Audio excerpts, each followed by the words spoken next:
Muy buenas noches, amigas y amigos. Sean ustedes bienvenidos a este webinar preparado por la carrera de Acuicultura de la Facultad de Ciencias Agropecuarias. Cerramos con broche de oro, pues, los 51 años de creación de la primera unidad académica de nuestra gloriosa universidad.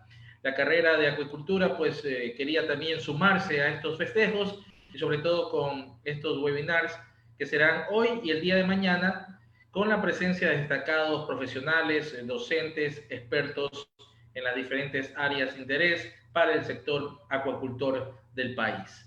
Damos la bienvenida y para eso pues queremos invitar en primer lugar al subdecano de la Facultad de Ciencias Agropecuarias, al ingeniero Abraham Cervantes Álava. ¿Cómo le va, Abraham? Buenas noches. Hola Andrés, muy buenas noches, Iván, a Roberto, a Patricio, a Leonor. Agradecerles a ustedes por la apertura, a los compañeros docentes. Como tú dices, Andrés, cerrando con broche de oro una carrera tan importante como es la acuicultura y la ingeniería acuícola, debido a que la provincia, la mayoría de las camaroneras o donde se inició la empresa camaronera fue aquí en El Oro. Muchas gracias a Patricio por considerar a los expertos que van a disertar en estos 2 días, desearles éxitos y recordarles que estos 51 años lo hemos vivido de una manera diferente, de manera virtual. Gracias Andrés por tu apertura y les dejo por inaugurado este webinar de la carrera de Acuicultura e Ingeniería Acuícola. Muchísimas gracias y buenas noches. Voy a estar aquí asistiendo. Muy bien, muchísimas gracias, Abraham, por su presencia y también queremos saludar a nuestras principales autoridades, al doctor César Quesada Abad, rector y que de paso también es ingeniero acuacultor, también a la doctora Marilis Borges Herrera, vicerrectora académica, y también al doctor Johnny Pérez Rodríguez, vicerrector administrativo. A nuestra decana también de la facultad, a la ingeniera Sara Castillo Herrera, un saludo. Queremos dar la bienvenida también al coordinador de la carrera de acuicultura, al ingeniero Patricio Quispe Cordero. ¿Cómo le va, Patricio? Buenas noches. Buenas noches, Andrés. Muchas gracias por la apertura, señor subdecano, doctor Iván Ramírez, moderador, doctor Roberto Santa Cruz, exponente, y doctora Leonor Rivera, que hoy nos dan sus conocimientos en este webinar organizado por la carrera de acuicultura, que está cerrando con broche de oro estos 51 años de vida institucional de nuestra querida Facultad de Ciencias Agropecuarias, antes Facultad de Agronomía Veterinaria y Acuacultura, la llamada FABA, hoy FCA, Facultad de Ciencias Agropecuarias. Espero que los compañeros que van a escuchar estas charlas sientan todo el conocimiento de estos dos expertos, jóvenes graduados en nuestra facultad, ingenieros acuacultores, cada uno con su experiencia en cada ramo. Espero que sepan escuchar y disfruten los oyentes. Bienvenidos a este webinar de acuicultura. Muchísimas gracias, Patricio, por sus palabras y lo invitamos también a disfrutar de los conocimientos que impartirán nuestros expositores el día de hoy. Queremos destacar el hecho de que durante todos estos días de webinars de las carreras de Economía Agropecuaria, de Ingeniería Agronómica y también de Medicina Veterinaria, realmente ha sido un total éxito debido a la gran cantidad de personas conectadas y sin duda pues los conocimientos que se han impartido, las experiencias, los testimonios han servido también para que diferentes sectores de la sociedad pregunten, consulten y se quieran involucrar también con la academia. Realmente para nosotros es muy grato conocer de estas buenas noticias para la Universidad Técnica de Machala. Y vamos a dar paso a continuación a quien ha venido desarrollando su tarea de moderador y que inclusive pues lo ha hecho de manera excelente, pues el doctor Iván Ramírez Morales. Con él les dejo para ya empezar con este webinar. Iván, buenas noches. Hola Andrés, buenas noches, muchas gracias. En realidad, gracias Abraham, gracias Patricio y gracias a las autoridades por confiar en mí para poder moderar este espacio.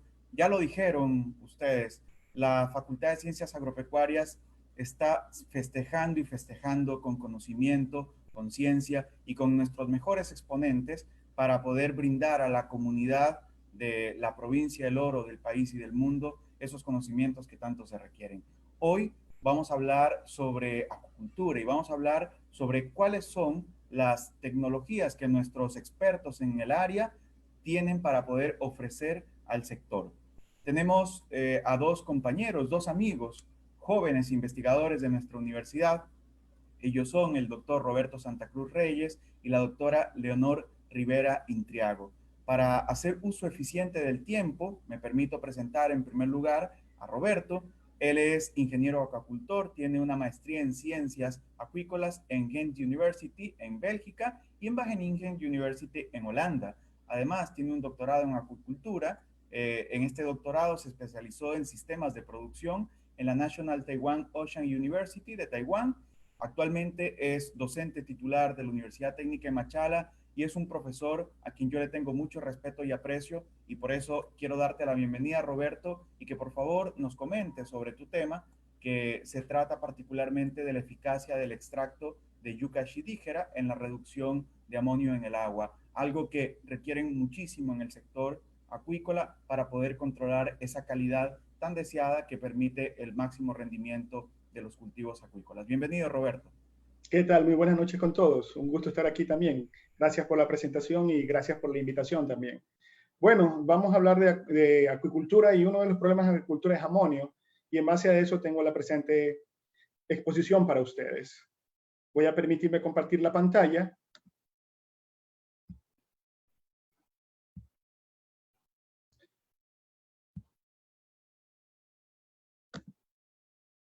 Ok, como decía Iván, entonces el tema que tengo es la eficacia del extracto de yuca shidillera en la reducción de amonio en agua. ¿Por qué amonio? El amonio se forma y se acumula mucho en los sistemas acuícolas de producción y es un problema real. ¿Por qué? Porque básicamente nuestros organismos en cultivo excretan amonio. ¿Gracias a qué? A que se alimentan. Esa continua alimentación de ellos y su metabolismo comienzan a excretar amonio. Básicamente también el amonio se surge por el exceso de alimento, por un lado, o el alimento que no es consumido.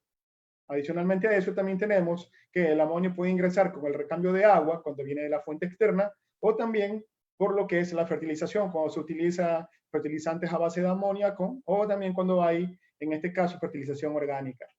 Finalmente también tenemos el amonio que viene por la actividad bacteriana a través de la degradación de la materia orgánica, que puede ser de muchas formas que existen en el sistema en este caso, y obviamente todo siempre y cuando el sistema no tenga una forma muy adecuada de convertir ese amonio que está presente, vamos a tener una acumulación continua de amonio en los sistemas de producción. Ese es el detalle de por qué tenemos nosotros amonio en el agua de los sistemas de producción acuícola. Bueno, básicamente, aparte de eso, también sabemos nosotros que tenemos que la actividad acuícola se expande y esto también está causando una alerta ambiental porque tenemos un exceso de liberación de amonio al medio a través de los recambios de agua. También, por ejemplo, se sabe que en los estanques de producción acuícola, tan solo del 5 al 15% del nitrógeno que se adiciona se recupera en biomasa. El alimento, esta parte viene de lo que es el alimento balanceado y los fertilizantes.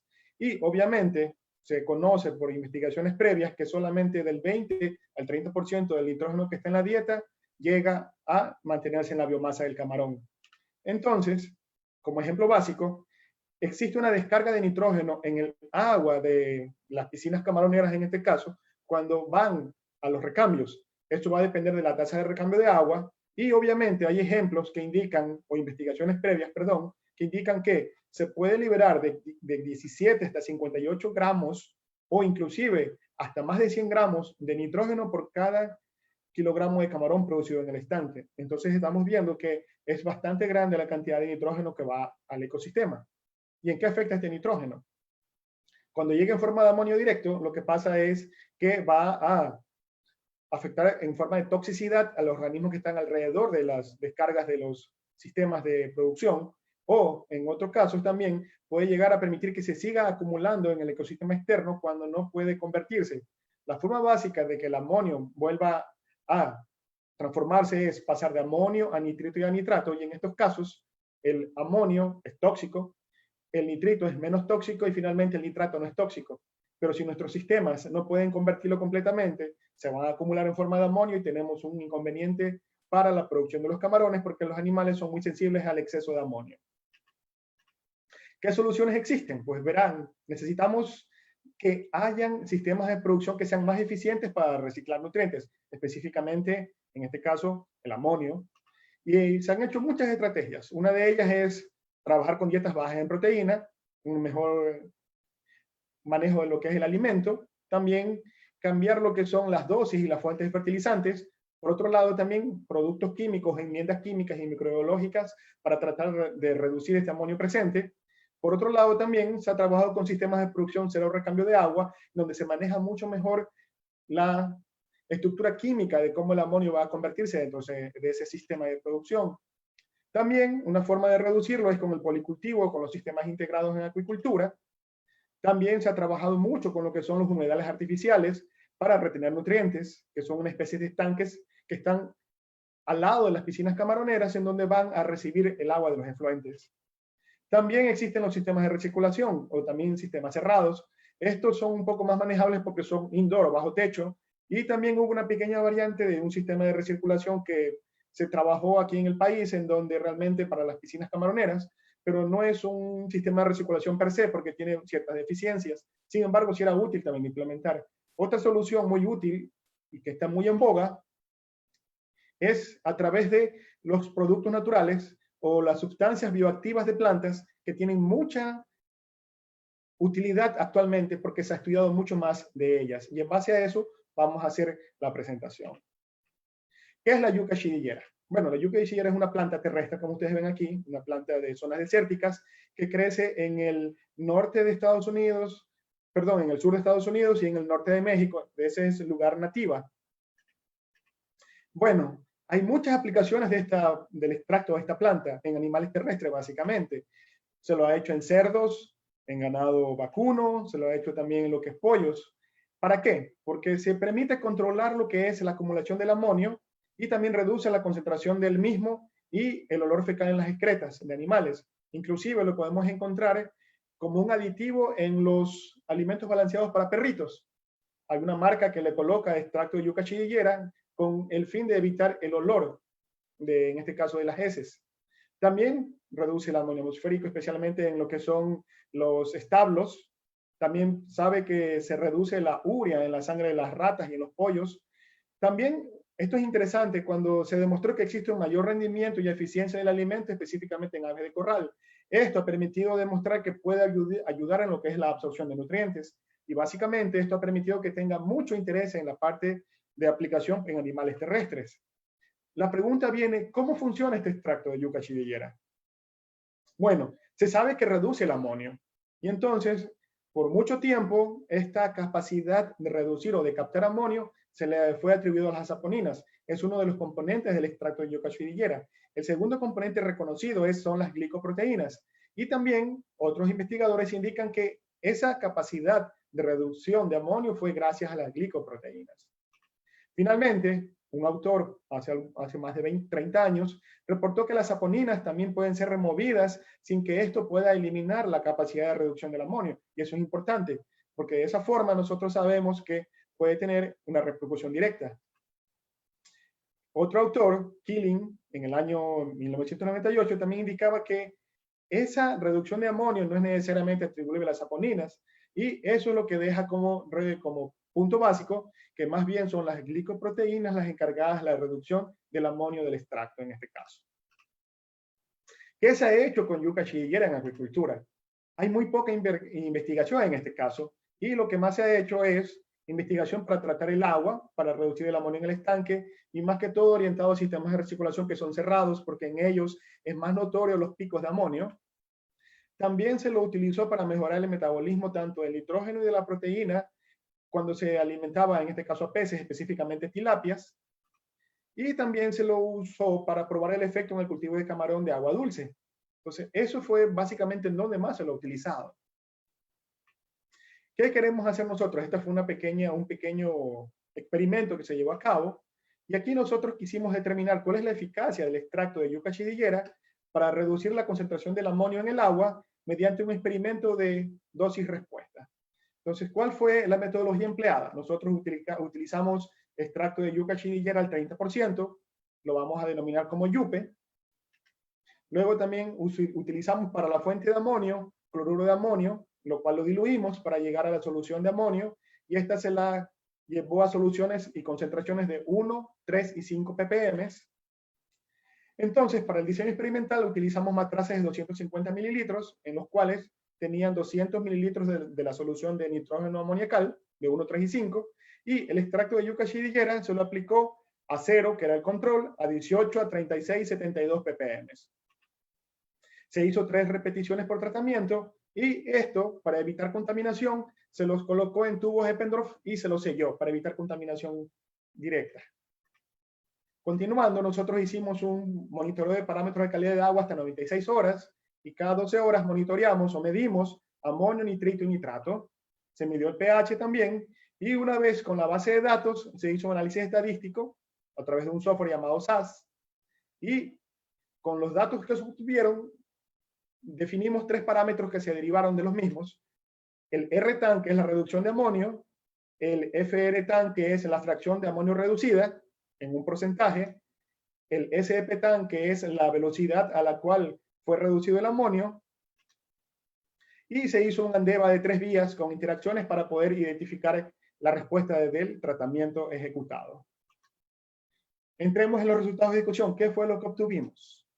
Bueno, veamos rápidamente cuál fue el efecto de la aplicación del extracto de yuca en la reducción de amonio. En esta gráfica nosotros podemos ver cómo las diferentes concentraciones del extracto de yuca trabajó en la reducción de amonio cuando el amonio estuvo a 1 ppm. Si ustedes ven la gráfica, aquí lo que encontramos es que la línea que está completamente horizontal en este caso es control. No pasa nada en el control con el amonio. Pero la siguiente línea, esta de aquí, es a 18 ppm, la siguiente es a 36 y la siguiente es a 72 ppm. Nosotros vemos cómo a medida que tenemos mayor concentración de extracto de yuca, tenemos que hay mayor reducción de amonio. Este es en el caso de 1 ppm. ¿Qué pasa cuando estuvo a 3 ppm? A 3 ppm es la misma historia. Fue el mismo comportamiento. A medida que tenemos mayor concentración de yupe, tenemos mayor reducción del amonio presente en la misma. Si continuamos con la siguiente figura, en esta figura tenemos 5 ppm de amonio, y como ustedes ven, igual tenemos reducción. Sin embargo, aquí la reducción fue estable después de las 48 horas a todas las 3 concentraciones del producto utilizado.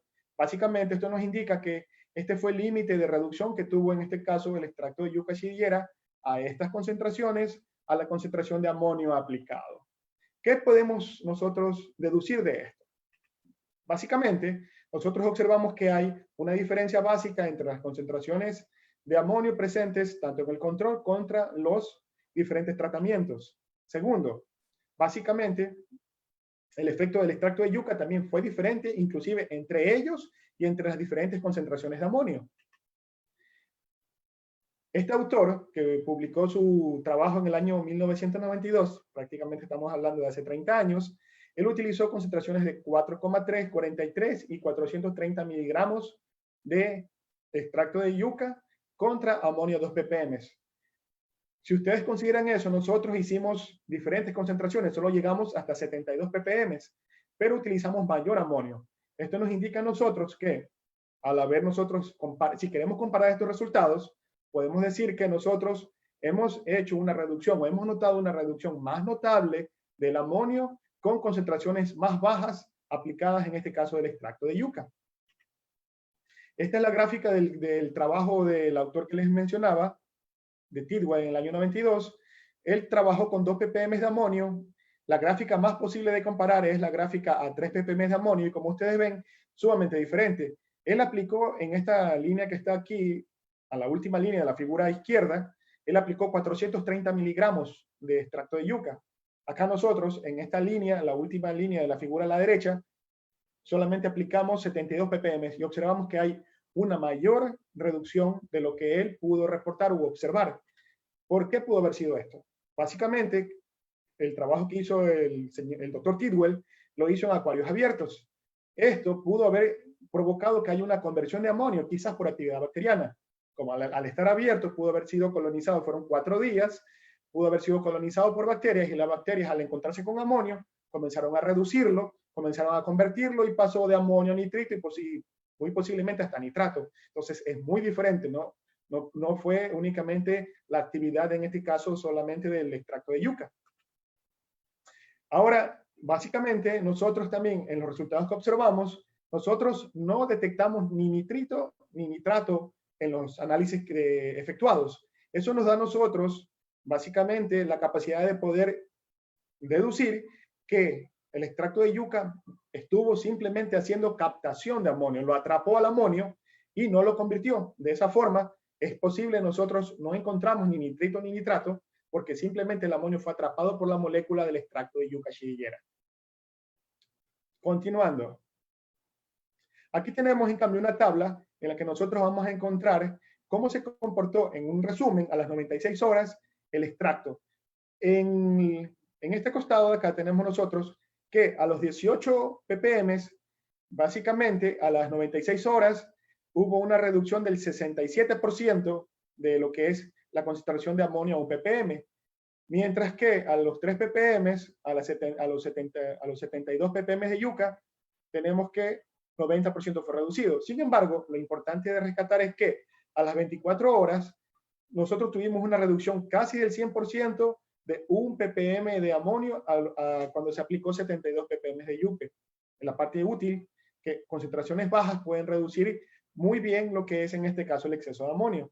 Por otro lado, también, si nos vamos a la concentración siguiente, que serán 3 ppm de amonio, vemos que a las 30 horas, 50% de ese amonio acumulado a 3 ppm fue reducido con una dosis de 72 ppm del extracto de yuca. Con lo cual nosotros vemos que rápidamente hay una relación directa entre concentración de amonio y concentración de yuca para reducirlo.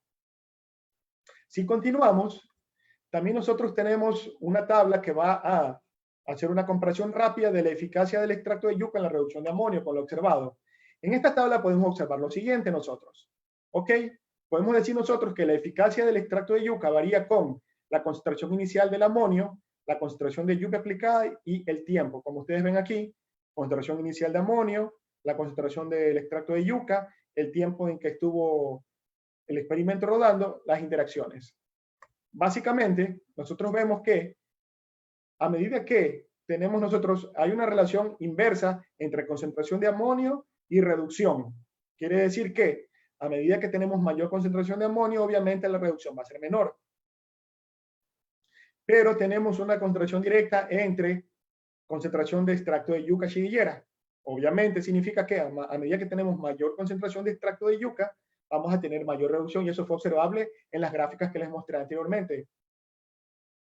Fuera de eso también, lo importante es que a partir de las 72 horas ya no se encuentra una significante reducción de amonio. ¿Esto qué nos indica a nosotros? Que hay un agotamiento de la eficacia de yuca.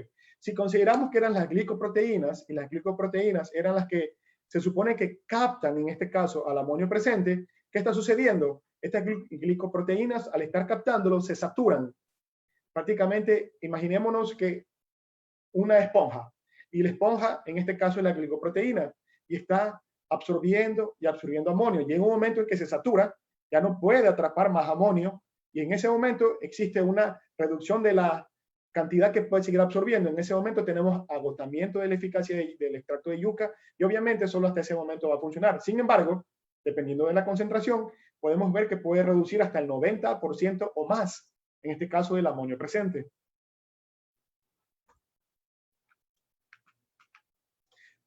Entonces, obviamente, también si comparamos con los resultados del trabajo hecho por el Dr. Tidwell, podemos también nosotros, en este caso, hacer como una conclusión rápida que el extracto de yuca respondió mejor a dosis que anteriormente reportadas. Obviamente que tiene mucho que ver, estamos hablando de un trabajo hecho hace 30 años, contra un trabajo un poco más actual, y aquí lo que podemos decir que tiene que ver mucho con la forma en que se pudo trabajar el extracto de yuca chidillera. Quizás eso tiene mucho que verse en el resultado que se observa aquí. Ok, ahora, esa velocidad que nosotros hemos observado tanto en la figura como en la respuesta de esta tabla es útil para, más que todo en sistemas en donde tenemos picos de amonio. ¿En qué sistemas tenemos picos de amonio? Por ejemplo, en los tanques de la agricultura, si no se hace un manejo adecuado de lo que es recambio de agua. Segundo, también en los sistemas de cultivo intensivos que tenemos aquí en la provincia del Oro. Aquí en Huaquillas, básicamente, hay sistemas intensivos en donde existen picos de amonio debido a que a la alta concentración de organismos. Tenemos altas densidades, 50 animales por metro cuadrado, 70, 80 o 100, y eso provoca que nosotros apliquemos mayor cantidad de alimento y obviamente esto va a conllevar a que su metabolismo luego vaya mayor excreción de amonio, muy aparte de aquel que no es consumido y que comienza a mineralizarse hasta liberar amonio por la amonificación. El resto de los parámetros de calidad de agua, como le mencioné anteriormente, nosotros no encontramos lo que es ni nitrito ni nitrato, y esto fue porque el agua con la que trabajamos fue agua prácticamente ultra pura, y las muestras se aislaron para evitar contaminación, como se los comenté a lo que era la metodología. Luego, obviamente, les comentaba también que el doctor Tidwell encontró que había tanto nitrito y nitrato, pero era por los acuarios abiertos que ya les comenté anteriormente.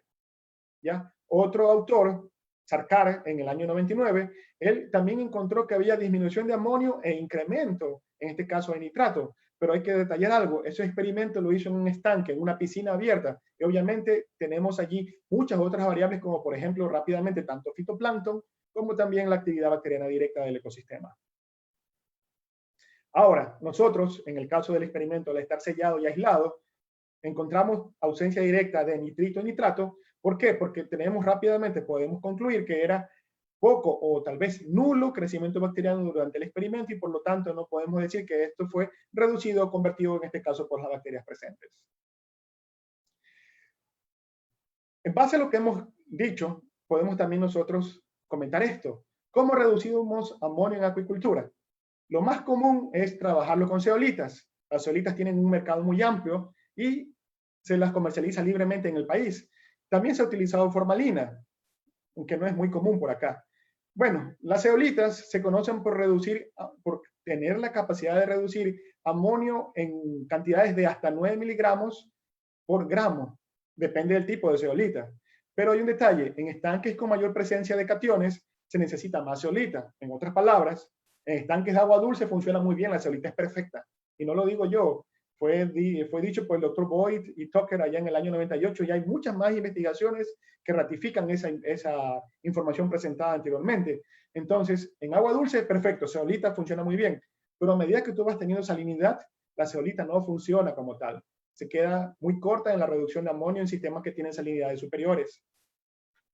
Por otro lado, también se ha utilizado formalina, aunque no mucho aquí en el país, pero se conoce que entre 5 y 10 ppm de formalina pueden reducir hasta el 50% del amonio presente, tanto en estanques de la agricultura como piscinas como tales. Ya, sin embargo, esta formalina puede ser tóxica para los animales acuáticos, hay que tener cuidado en eso, ya que adicionalmente, concentraciones que tienen aproximadamente entre más de 15 ppm de esta sustancia puede matar al fitoplancton. ¿Y qué pasa si eliminamos al fitoplancton? Tenemos un agotamiento de oxígeno en el estanque. Recuerden que nosotros tenemos fitoplancton en nuestra piscina de cultivo o en nuestro tanque de cultivo porque queremos oxígeno. Ahora, con todo esto, sabemos que se puede utilizar zeolita, formalina. Ahora viene otra situación. En base a los resultados obtenidos, podemos también decir que nosotros podemos utilizar el extracto de yuca chidillera con tranquilidad porque nosotros hemos medido que se puede reducir el amonio presente. ¿Qué podemos concluir de esta parte experimental? Bueno, sabemos que Yupe es capaz de reducir amonio efectivamente a todos los niveles de inclusión. También podemos indicar que hay una significante reducción de amonio a partir de las 12 horas, ya es constante, hasta la hora 72, donde prácticamente se satura las glicoproteínas del extracto de yuca y ya no puede captar más amonio. La eficacia en reducir amonio del extracto de yuca está relacionada con la concentración del extracto en sí. Hay que tener cuidado con eso. Si queremos reducir mucho más rápido, necesitamos más concentración. Eso es un detalle a considerar. Bueno, al ser de una planta, el extracto, entonces está calificado como GRAS, significa considerado generalmente como inofensivo, y por lo tanto, esa calificación GRAS fue dada por la FDA en Estados Unidos, significa que se puede aplicar libremente el producto y no tiene inconveniente. Ahora, entonces, en base a los resultados presentados, podemos nosotros decir que es recomendado la aplicación de yupe o de extracto de yuca chidillera para reducir amonio en acuicultura. Entonces, los resultados nos llevan a esto. Sabemos que puede ser utilizado libremente porque es inofensivo para el ambiente y para los animales, y en este caso se puede utilizar para reducir amonio en acuicultura sin ningún problema. Bueno, pues esa era mi presentación, espero que les haya agradado. Si tienen algún comentario, alguna pregunta, al final de la conferencia de mi compañera Leonor, también podemos interactuar un momento más. Muchas gracias. Iván, te doy la palabra. A ti, muchísimas gracias, Roberto. Espectacular, y sabes que controlaste súper bien el tiempo. Quiero contarte que tenemos un montón de conectados y todos los que se han conectado he visto preguntas. He estado como pulpo aquí tratando de sacar todas las preguntas. Tenemos muchas preguntas interesantes que las vamos a conversar contigo durante el conversatorio, pero quiero dar paso ahora a Leonor, a nuestra querida amiga Leonor. Leonor Rivera, ella es ingeniero acuacultor, máster en ciencias marinas con una especialidad en acuacultura, graduada de la SPOL en esta maestría. También tiene una maestría en salud con enfoque de ecosistemas de la British Columbia, y también tiene un doctorado en ciencias ambientales por la Universidad Mayor de San Marcos. Es profesora de la asignatura de microbiología, coordinadora del grupo de investigación multidisciplinario, y una querida amiga a quien le doy el paso para que pueda también hacernos su presentación. Y en el caso de Leonor, pues la presentación de hoy tiene que ver con la importancia de las herramientas microbiológicas en el cultivo del camarón. Leonor, por favor, compártenos tu pantalla y realiza tu presentación. Bienvenida. Gracias, Iván, gracias. Bien, voy a compartir la pantalla.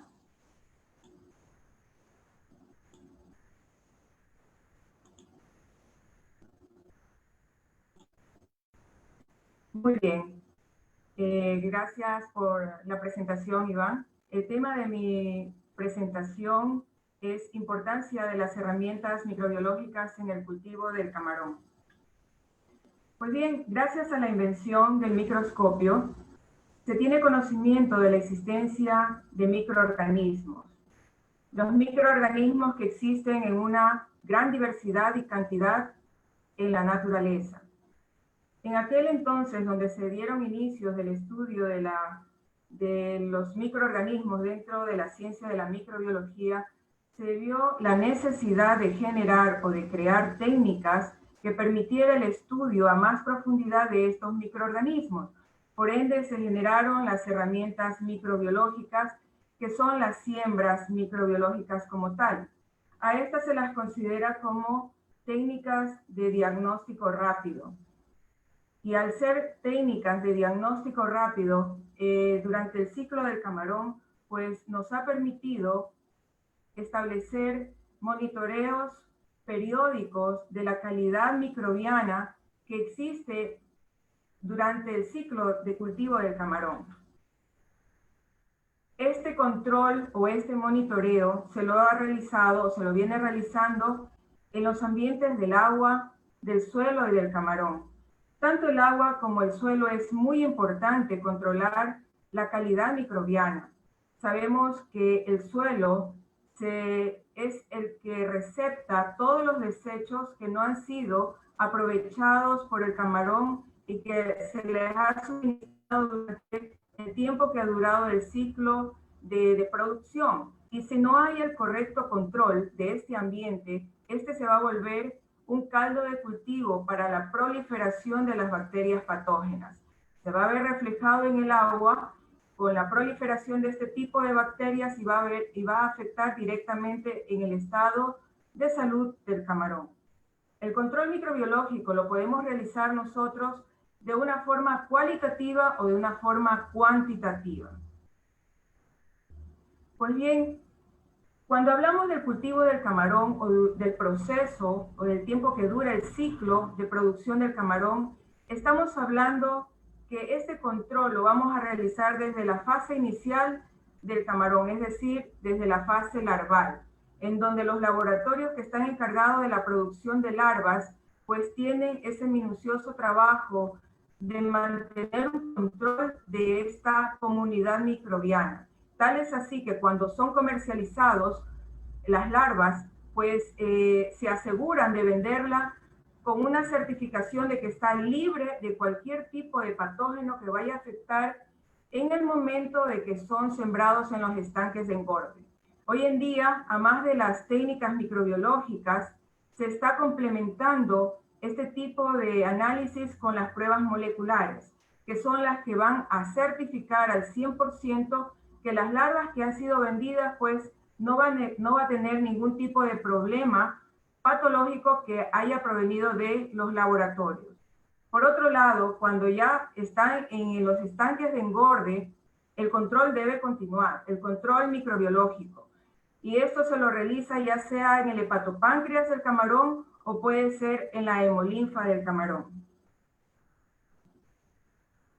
Pero para realizar este tipo de control es importante establecer previamente un diagnóstico que lo vamos a obtener mediante la evaluación patológica que se hace en el animal.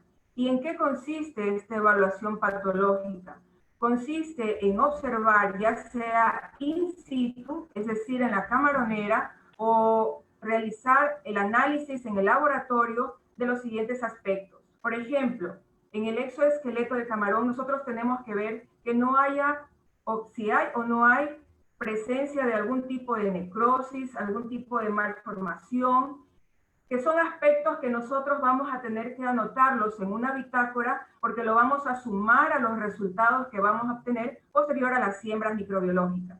Por otro lado, tenemos que observar el hepatopáncreas, pero ya a nivel de microscopio debemos chequear a ver si los túbulos del hepatopáncreas presentan normalidad o anormalidad. ¿Y en qué consiste esto? Que los túbulos del hepatopáncreas pues no deben presentar malformaciones, debemos darnos cuenta si la cantidad de lípidos son las normales, el color, etc. Por otro lado, también chequear el intestino. El intestino, pues, en el in situ es muy importante hacerlo, porque allí es donde vamos a darnos cuenta si el intestino está completamente lleno, está entrecortado o está vacío. Cuando está lleno significa que el animal está comiendo sin ningún tipo de problema. Si está entrecortado, pues entonces allí es como que hay que ponerle asunto, probablemente haya afectación de algún tipo de parásitos, de gregarinas, o alguna situación puede estar ocurriendo. Las branquias de igual forma nosotros debemos chequear que estén limpias, de que no haya ningún tipo de alteración, las antenas que estén completas, su coloración de igual forma, y en las heces que hacemos la observación microscópica, pues para determinar de qué se está alimentando el camarón. Si el camarón está consumiendo el alimento balanceado que le están suministrando, si el camarón está alimentándose solamente de la productividad natural que son las microalgas, o lamentablemente no hay nada porque probablemente el camarón está pues ya enfermo. Entonces yo les mencionaba hace un momento que lo del intestino sí es importante, si fuera posible observarlo in situ, porque en el tiempo que dura el traslado hasta el laboratorio puede ocurrir que vaya evacuando lo que son las heces y no nos permita tener un diagnóstico, y en el laboratorio vemos que el intestino está entrecortado y podemos deducir que a lo mejor el animal no está comiendo. Una vez que nosotros hemos establecido este diagnóstico, esta evaluación patológica, entonces allí sí tenemos una presunción, una sospecha de qué tipo de bacteria, de qué agente patológico está afectando al camarón. Y de acuerdo a eso, nosotros vamos a hacer las siembras. Y las siembras, para ello, vamos a utilizar los medios de cultivo que han sido elaborados en base al tipo de microorganismos que nosotros vamos a aislar, que vamos a hacerlos sembrar en este medio de cultivo. Una vez que ha crecido, pues las colonias de las bacterias que nosotros hemos sembrado o hemos inoculado, nos va a permitir establecer a través de las técnicas de tinción, diferenciar si hay crecimiento, si estas colonias que han crecido, pues son bacterias gram positivas o son bacterias gram negativas, lo cual nos da una información muy importante, puesto que si son gram negativas, entonces ya se suma a los indicadores patológicos que ya hemos visto previo a la siembra. También se suele establecer las técnicas o realizar las técnicas histológicas porque nos da información que este patógeno, en qué tejido o en qué órganos del camarón está afectando y en qué nivel. Adicional a esto, nosotros podemos también realizar antibiogramas, que son las que nos va a determinar o son pruebas de sensibilidad o resistencia que tienen las bacterias ante la presencia de una gama de antibióticos que han sido elaborados para controlar, para eliminar las bacterias. Aquí me detengo nada más un momento para destacar que hoy en día, dentro de lo que es el cultivo del camarón, el uso de los antibióticos, pues está muy restringido y por ende, pues en la actualidad se está utilizando a los microorganismos que ya los vamos a ver más adelante.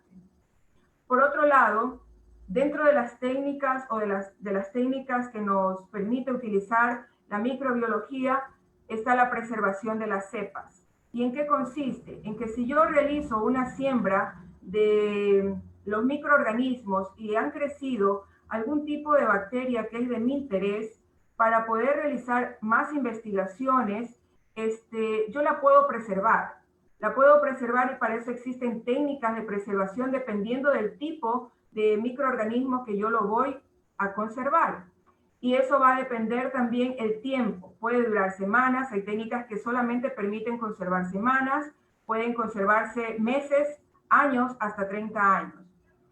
Adicional pues a esto, yo les había manifestado que también para complementar los resultados que dan las siembras microbiológicas, se están utilizando mucho lo que son las pruebas moleculares, que son las que están ayudando a caracterizar a los microorganismos que nosotros logramos obtener mediante las siembras microbiológicas.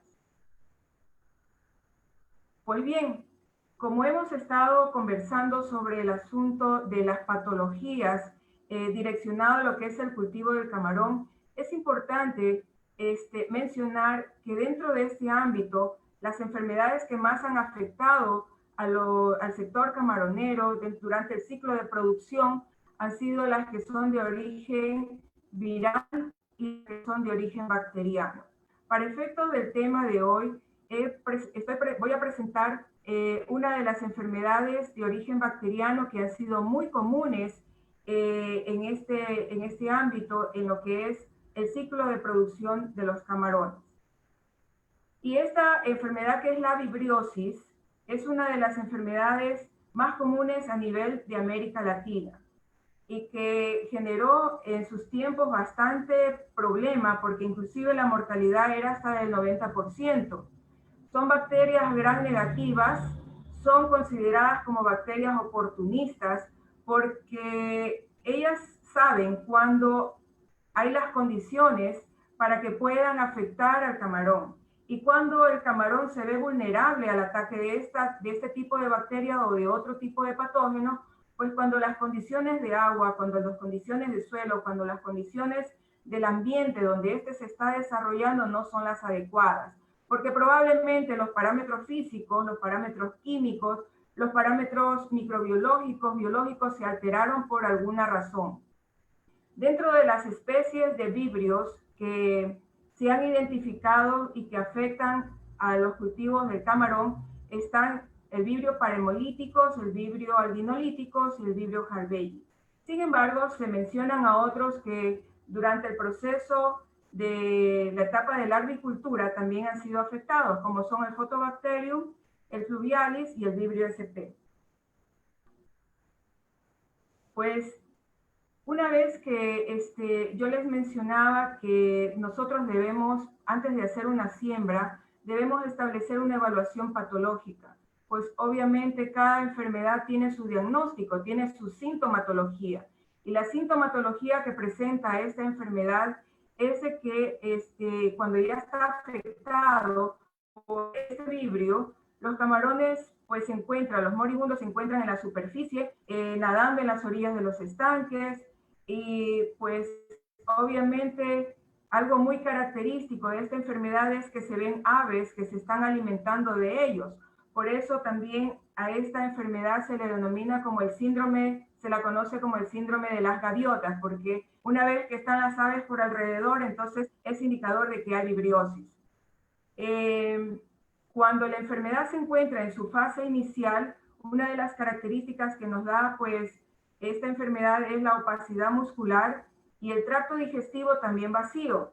Y en la fase pues ya que está avanzada, se logra observar que los cromatóforos están expandidos, que el hepatopáncreas está totalmente inflamado y también se logra observar algunos camarones con luminiscencia. Una vez que tenemos a mano todas estas observaciones, este diagnóstico, entonces nosotros para confirmar las sospechas de que está siendo afectado por vibriosis, procedemos a la siembra. La siembra en el medio de cultivo, en este caso el TCBS, que es para poder identificar el crecimiento de los vibrios. Y les había mencionado que dentro de las especies de vibrios que más afectan a este cultivo, pues está determinado el albinolíticos y el parhemolíticos. ¿Y cómo nosotros los identificamos cuando hacemos la siembra? A simple vista la podemos identificar por la diferencia de la coloración que estos presentan. La amarilla, como ustedes pueden observar en la caja Petri, son los albinolíticos y las verdes son los parahemolíticos. Pues bien, he querido también presentar, a más de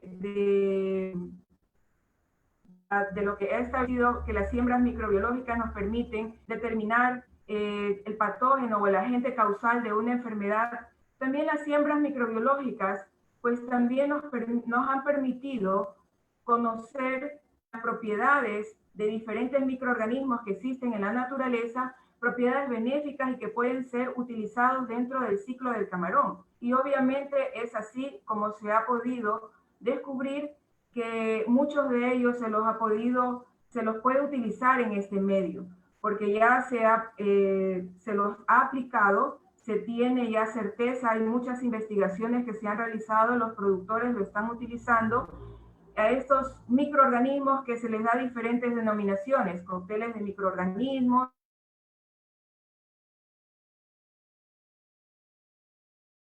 Todos ellos, ¿qué es lo que tienen beneficio para los nichos biológicos y competir con principales patógenos? Para ellos, promoverse y crecer a mayor proporción para poder evitar una posible enfermedad en ellos. En general, los beneficios que estos presentan son modificar la comunidad microbiana, ya sea en el huésped o también en el medio. Recordemos que si las condiciones del medio donde se está desarrollando el camarón son las más adecuadas, pues el huésped, en este caso el camarón, no va a tener ningún tipo de problema. Contribuye a lo que es la mayor sobrevivencia, en la eficiencia en el uso de la alimentación, y también hay una mejor respuesta en cuanto a las enfermedades que se presentan. Ellos mejoran el sistema inmunológico del camarón, de tal forma que contribuyen a la calidad ambiental, puesto que les he referido al inicio que los antibióticos han sido restringidos porque han considerado que atentan contra el medio ambiente, generan resistencia a las bacterias. Entonces, estos microorganismos han sido las alternativas para poderlos ir minimizando su uso. Pues estos microorganismos, que los conocemos también con el nombre de probióticos, han sido aplicados en el alimento, en el agua y en el suelo. O sea, tratan de cubrir todos los ambientes para darle una mejor condición de desarrollo para el huésped. Entonces, en el alimento, si ya se han determinado ciertas especies de grupos de microorganismos, pues que están en el grupo de bacterias, grupo de los hongos, que contribuyen en lo que es la digestión enzimática, ayudan a promover su crecimiento, ayudan en la digestibilidad y ayudan también en lo que es la respuesta inmunológica del camarón, que eso es lo que siempre se ha venido insistiendo, que los camarones sean más resistentes a las enfermedades. Pues bien, aquí tenemos el ambiente donde estos microorganismos han sido aplicados, que es el agua y el suelo. Y los mismos estudios que han sido realizados para aplicar en el alimento, pues han sido utilizados también para aplicar en el agua y en el suelo para que puedan mejorar la calidad de estos ambientes, mejorar la calidad de agua, la calidad del suelo. Dentro de ellas están las bacterias nitrificantes, que son las que van a ayudar a mejorar la calidad microbiana que tiene el suelo, inhibiendo los patógenos, aumentando la producción, obviamente, y controlando las enfermedades. Entonces, como hemos podido ver, a través de las herramientas microbiológicas, desde los inicios de la microbiología hasta la actualidad, nos ha permitido dar pasos gigantescos en las cuales hemos podido utilizarlas para identificar algún patógeno que está afectando alguna enfermedad. Hemos podido utilizarlas para estudiar los beneficios que tienen estos microorganismos para poder mejorar la producción y sobre todo también mejorar el estado inmunológico del camarón y contribuir a lo que es el medio ambiente. Esta ha sido mi presentación. Espero que haya sido del agrado de todos y estoy pues atenta a cualquier inquietud por parte de ustedes. Muchas gracias. A ti, muchísimas gracias, Leonor. En realidad, excelente presentación de ambos y ha levantado muchísima expectativa en cuanto a la audiencia que está conformada por estudiantes, por profesores de la carrera y también por personas de la comunidad, por productores, por empresarios. Vamos a pasar a esta parte del conversatorio. Pido, por favor, si Roberto podemos activar tu cámara también para... Muchas gracias. Tengo un montón de preguntas. Estoy aquí tratando de equilibrar un poco cómo realizarlas, pero la primera que se me viene a la mente luego de analizar esto y de ver los dos temas es la siguiente. ¿Creen ustedes que puede existir una sinergia o un estudio sinérgico entre la aplicación de yuca y también lo que tú comentaste, Leonor, la aplicación de probióticos? ¿Puede existir una interacción positiva? ¿Existen estudios al respecto? Quisiera conocer qué estudios hay y qué nos puede decir Roberto y Leonor, si esa interacción se ha estudiado o no, o quizás es algo que pueda ser un elemento para estudiar por parte de la comunidad científica. Roberto. Ok, muchas gracias. Bueno, contestando a tu pregunta, básicamente, revisando la información bibliográfica que se me viene a la memoria en este momento, no hay ninguna investigación enfocada a tal punto. Sin embargo, en base a lo que yo he leído para poder presentar esta presentación y otros documentos más, te puedo comentar que sí puede existir una sinergia, ya que está enfocada a dos puntos diferentes. Por un lado, sabemos que el extracto de yuca chiriguera trabaja directamente en la captación de amonio y por otro lado, los probióticos también trabajan en el amonio. Aquí podrían hacer simplemente una sinergia, ayudarse mutuamente en este caso para funcionar de una manera mejor. Hay que recordar también que en la parte final de la presentación también les comentaba que a medida que tenemos mayor salinidad en el agua, vamos a encontrarnos con un problema de que no funcionan perfectamente las ceolitas. Y ahí es cuando más se enfocan en lo que es en este caso probióticos. Como punto adicional, me gustaría comentar que tengo otra investigación también que tal vez en otro momento les pueda presentar, donde se trabajó con el extracto de yuca chiriguera en agua salada, en agua marina, y tenemos resultados excelentes también. Eso quiere decir que se lo puede aplicar muy bien, que se puede trabajar de la mano también con los probióticos en este caso, para trabajar juntos. Y obviamente que una investigación enfocada en ese ámbito va a ser muy interesante y creo que vale la pena tal vez algún día proponerla. Chéverísimo, gracias. Leonor, ¿qué opinas tú sobre la misma pregunta? Sí, me parece muy interesante establecer la probabilidad de este tipo de estudios porque son propuestas nuevas, entre las cuales hay fundamentos y hay estudios de las propiedades que tienen los microorganismos y que dentro de ellos pues se los ha venido utilizando ya sea solos o unificados como el conjunto, las mezclas como son los probióticos, de acuerdo a las propiedades que ellos tienen. Si nosotros queremos establecer algún tipo de equilibrio en lo que es la calidad de los calidad de agua en cuanto a los parámetros químicos, los parámetros físicos, pienso que sería bueno establecer ese tipo de estudios, pero desde dos ámbitos, o sea, escoger a las especies de microorganismos que tengan las mejores propiedades que puedan contribuir para controlar esos parámetros químicos para que pueda haber esa sinergia. Perfecto, gracias. Se me ocurre como bien decía Roberto en la presentación, lo que hace la yuca shidiguera es, pues, shidillera, ¿no? En realidad, Robert, lo dije mal y lo he dicho mal varias veces, pero en esto uno aprende un montón. La yuca shidillera lo que hace es captar, es decir, se une, genera un complejo con los compuestos químicos de los amonios, pero no viste evidencia de que se transforman. Quizás en ese sentido podemos escoger qué microorganismos tienen esa capacidad de nitrificar y que puedan sobrevivir en esas condiciones y generar esa transformación. Incluso podríamos ir más allá, combinarlo con plantas y que estas plantas puedan absorber esos nitritos y nitratos, algo relacionado como con la acuaponía, ¿no?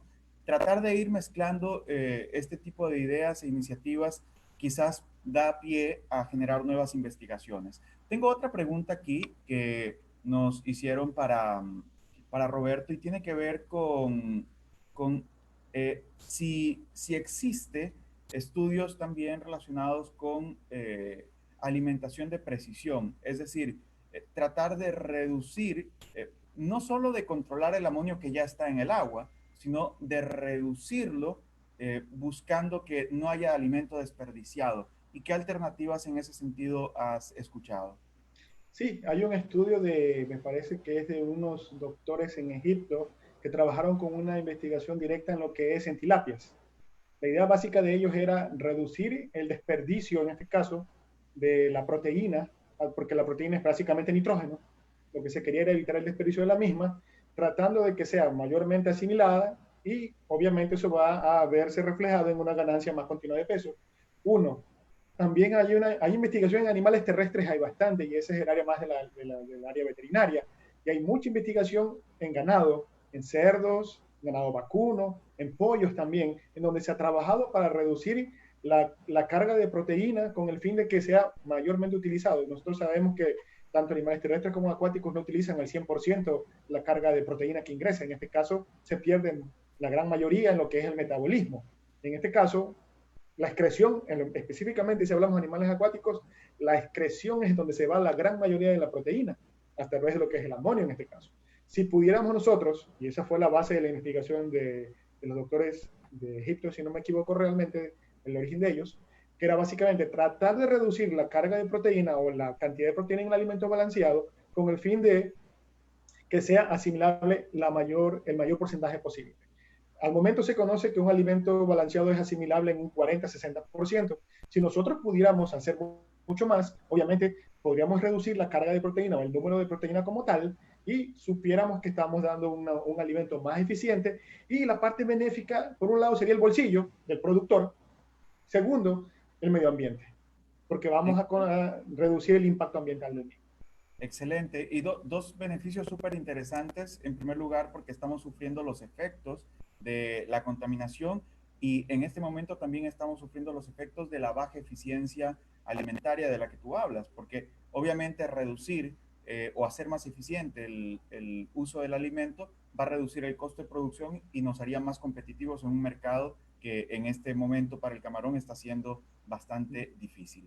Leonor, tengo otra pregunta también para ti y tiene que ver con tú hablaste sobre el abuso de antibióticos que en este momento está llevando a la resistencia microbiana y hablaste también sobre el control biológico con microorganismos benéficos. En este caso no para poder controlar parámetros de agua, sino quizás para controlar otros microorganismos por el mecanismo de exclusión competitiva. ¿Nos puedes comentar un poco más sobre eso?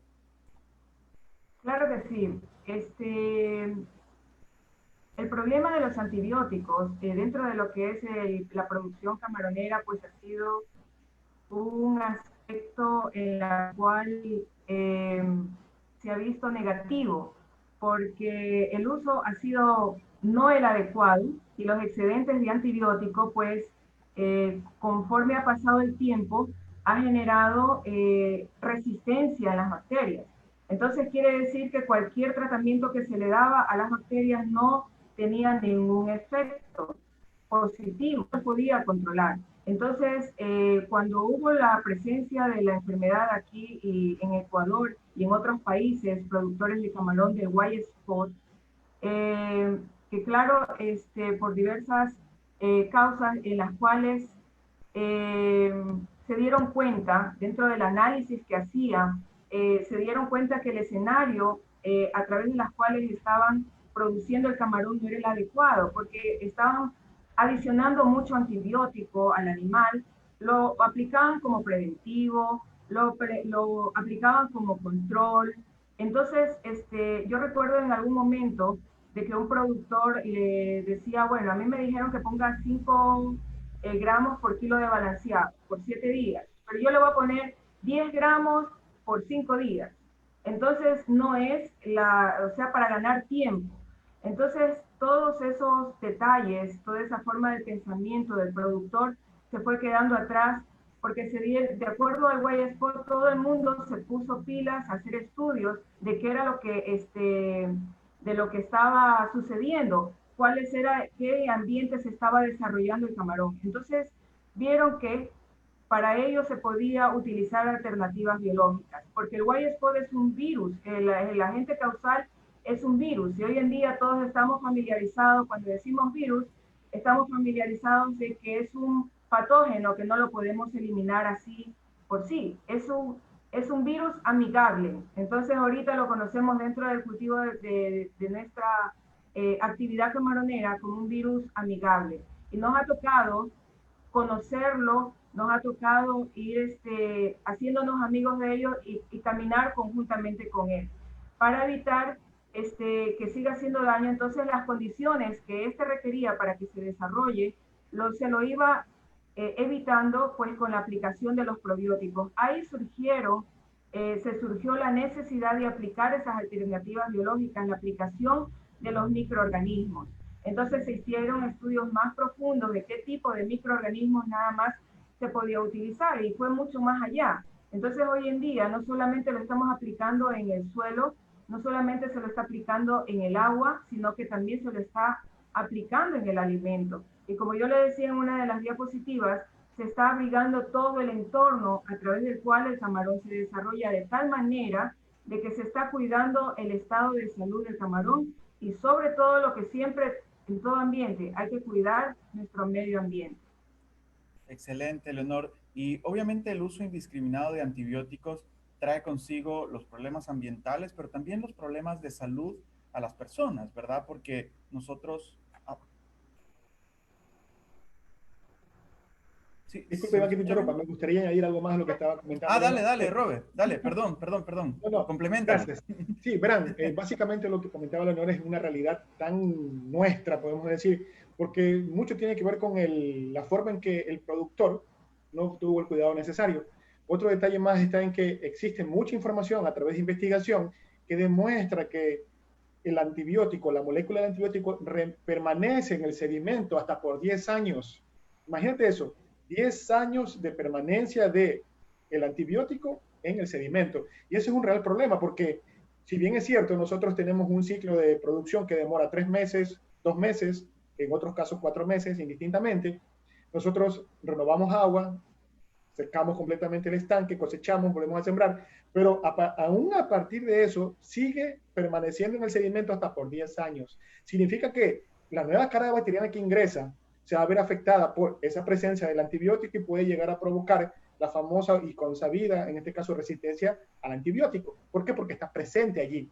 Y ese ha sido el problema con lo que nos hemos encontrado. Personas que no han tenido en este caso la precaución necesaria de seguir la dosificación y por un apuro, pongámosle un poquito más, pongámosle más días, y eso ha provocado lo que estamos viendo nosotros actualmente.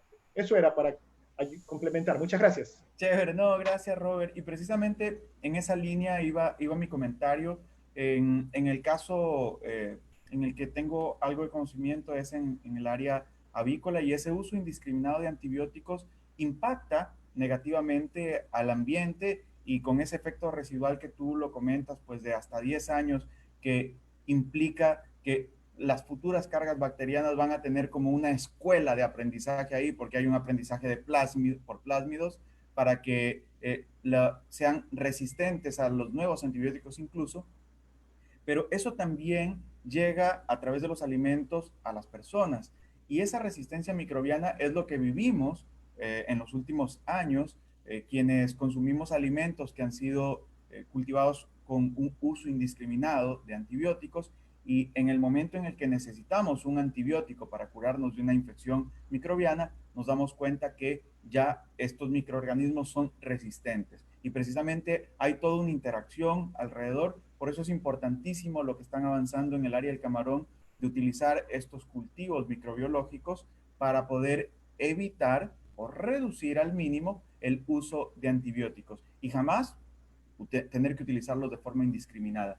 Tengo, por cuestiones de tiempo, una última pregunta. Les mandan saludos desde la Cuca, les mandan saludos desde todo lado. Están aquí reventando las redes sociales, pero nos preguntan si es que es posible, y voy a hacer dos preguntas ahí, si es posible utilizar zeolita con yupe, es decir, esto tú ya lo comentaste de que es posible, pero también dentro de la misma pregunta nos dicen que si en un clima como el nuestro, donde hay mayor cantidad de temperaturas cálidas, existe una diferencia en la capacidad de absorción por parte de yuca shidiyera.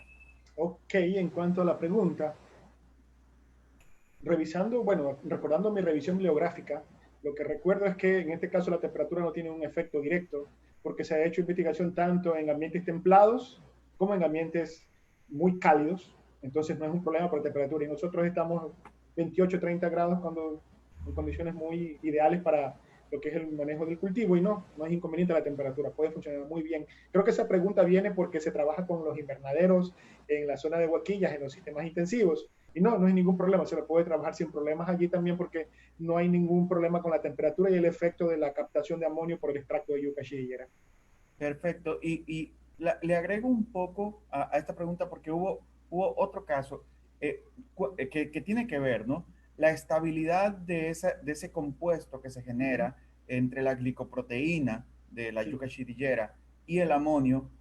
¿Cuánto tiempo dura? ¿Se altera con el frío, con el calor? Es decir, ¿pierde la estabilidad en el tiempo o es un compuesto bastante estable? Tiene que ver en relación con con la pregunta anterior. Vamos a la misma parte. La revisión bibliográfica no indica ninguna limitación en tiempo en este caso.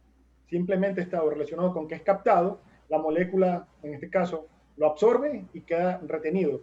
Podemos compararlo con el asunto de las zeolitas. La zeolita hace la misma función. Una vez que capte el amonio, lo retiene en su forma de cristal cristalizada, en su estructura química, y no llega a pasar nada más, no lo libera. La misma situación con la glicoproteína en su relación con el amonio, lo atrapa y queda formada esa molécula, y de allí no se mueve. Quizás tiene que haber algún efecto químico, quizás habría que buscar mucha más información. Es como una investigación para un doctorado. Alguien que quiera hacer, por favor, que esté escuchando, puede ser invitación para un doctorado, pero hasta ahora la información que está disponible es que lo atrapa y no se libera. Y hasta allí estamos. Quizás puede ser, vamos a especular un momento, puede ser un factor de un pH muy alto, pongamos un pH de 11, cosa que tú no puedes ver en un sistema de producción acuícola, o un pH de 4, que tampoco vas a encontrar fácilmente en un sistema de producción acuícola. Por allí podría ser, especulando solo con un factor pH, que puede ser interesante. Perfecto, ¿no? Y sabes que este tipo de seminarios nos dan para eso, para generar nuevos temas de investigación. Y de esto va la otra pregunta, que en este caso te la hago yo, querida Leonor, porque no me quiero quedar con las ganas de preguntarte algo de lo que tú hablaste. Tú dijiste que es fundamental hacer también, además de la evaluación microbiológica, una evaluación patológica de los animales. Y yo te quiero preguntar si has visto en la literatura sobre sistemas expertos basados en inteligencia artificial que permitan un poco democratizar esto, porque al final lograr tener muchos expertos a nivel de producción es más complicado cuando ya tenemos mecanismos tecnológicos que están realizando diagnóstico. ¿Hay alguna investigación que esté por ahí en el aire ya realizándose? ¿O también estamos como para tema de doctorado para alguno de los estudiantes que vaya por ahí? Bueno, que yo recuerde, no, no hay ese tipo de trabajos y sería muy interesante porque el diagnóstico patológico es un indicador en la cual el productor de una, si ve que algo está fallando ahí, tiene que poner a trabajar y darle solución al problema para evitar que el patógeno que está acechando a su producción avance. Entonces, yo pienso también que debería ser pues un tema de investigación muy importante, muy interesante, en la cual pues de pronto usted nos puede ayudar, que tiene mucha experiencia en la parte tecnológica y diseñar un tipo de estrategia como para poder aplicarlo en el cultivo de camarón. No, yo encantado, yo encantado. Si se da ese tipo de cosas, es como cuando uno entra en una sala de juegos, ¿no? Cuando el niño entra a la sala de juegos, cuando se habla de investigaciones y de investigaciones de tan alto nivel como las que ustedes han presentado el día de hoy, uno se siente muy emocionado y eso se ha visto hoy durante la transmisión en vivo y con toda la acogida que ha tenido estos temas. Quiero agradecerles en nombre de la carrera y de todas las personas que hacemos parte de la facultad por brindarnos ese conocimiento. Y como estamos todavía con buen tiempo y Andresito no me ha dicho ya que corte, quisiera que den un mensaje final, un mensaje de despedida de este webinar. Empezamos, no sé, con Leonor, primero las damas. Muchas gracias. Sí, me gustaría en primer lugar pues agradecer a las autoridades de la Universidad Técnica de Machala por habernos apoyado en el desarrollo de estas jornadas académicas científicas y también a las autoridades de nuestra Facultad de Ciencias Agropecuarias, en las cuales pues nos sentimos todos los que conformamos esta facultad muy contentos, celebrar el 50º aniversario de creación de nuestra facultad. Y pues que no sea la primera ni la única vez, porque a través de este medio nos permite llegar a la comunidad en general y transmitir los trabajos que se están realizando en nuestra facultad y que podemos establecer algún tipo de unión en trabajos y poder surgir dentro del mismo campo, ¿no?